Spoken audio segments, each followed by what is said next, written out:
रूस यूक्रेन युद्ध के 1 साल बीत गए हैं। दोनों ही देशों के बीच अभी शांति की कोई उम्मीद नहीं दिखाई दे रही है। यूक्रेन के राष्ट्रपति जेलेंस्की चाहते हैं कि वह सीधे रूसी राष्ट्रपति व्लादिमीर पुतिन से बातचीत करें। उधर पुतिन ने जेलेंस्की के इस प्रस्ताव को कोई भाव नहीं दिया है। अब यूक्रेन ने रूस के दोस्त देश भारत में एक बार फिर से बड़ा दांव चला है। भारत के दौरे पर आई यूक्रेन की उप विदेश मंत्री इमिने दजपरोवा ने कहा कि मोदी सरकार जेलेंस्की को भी G20 शिखर सम्मेलन में बुलाए। आगामी 8 और 9 सितंबर को नई दिल्ली में G20 का शिखर सम्मेलन होने जा रहा है। इसमें रूस के राष्ट्रपति व्लादिमीर पुतिन भी आ सकते हैं।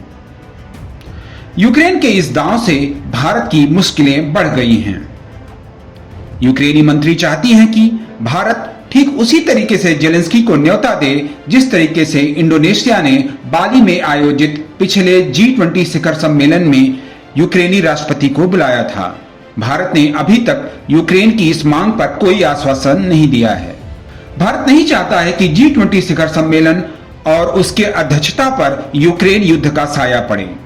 यूक्रेनी मंत्री ने भारत को पीएम मोदी के उस बयान की भी याद दिलाई है जिसमें उन्होंने कहा था यह युद्ध का दौर नहीं है। भारत जहां G20 शिखर सम्मेलन को सफलतापूर्वक आयोजित करना चाहता है, वहीं यूक्रेन और पश्चिमी देश इस वैश्विक महाकुंभ को रूसी राष्ट्रपति को घेरने के एक मौके के रूप में देख रहे हैं।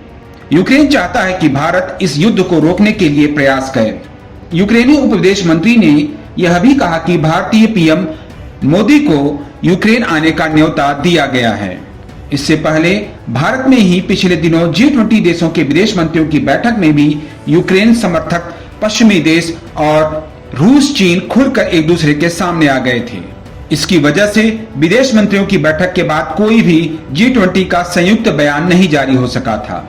अमेरिका के विदेश मंत्री एंटनी ब्लिंकन ने आरोप लगाया था कि रूस के गैर न्यायोचित और बिना उकसावे के युद्ध छेड़ने की वजह से यह बैठक बर्बाद हो गई।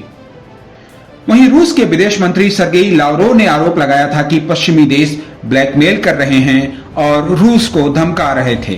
वहीं भारत चाहता था कि इस बैठक में विकासशील देशों के मुद्दे को फोकस में रखा जाए। विदेश मंत्री जयशंकर ने काफी प्रयास किया, लेकिन यूक्रेन को लेकर के जारी मतभेद खत्म नहीं हो सकी।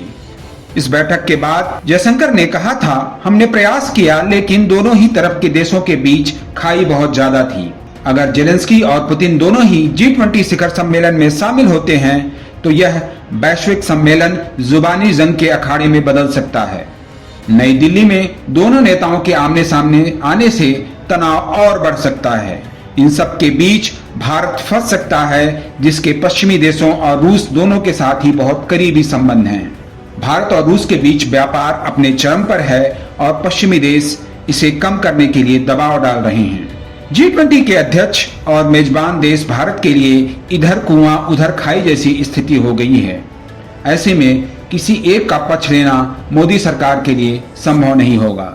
नवभारत टाइम्स ऑनलाइन के लिए शैलेश शुक्ला की रिपोर्ट।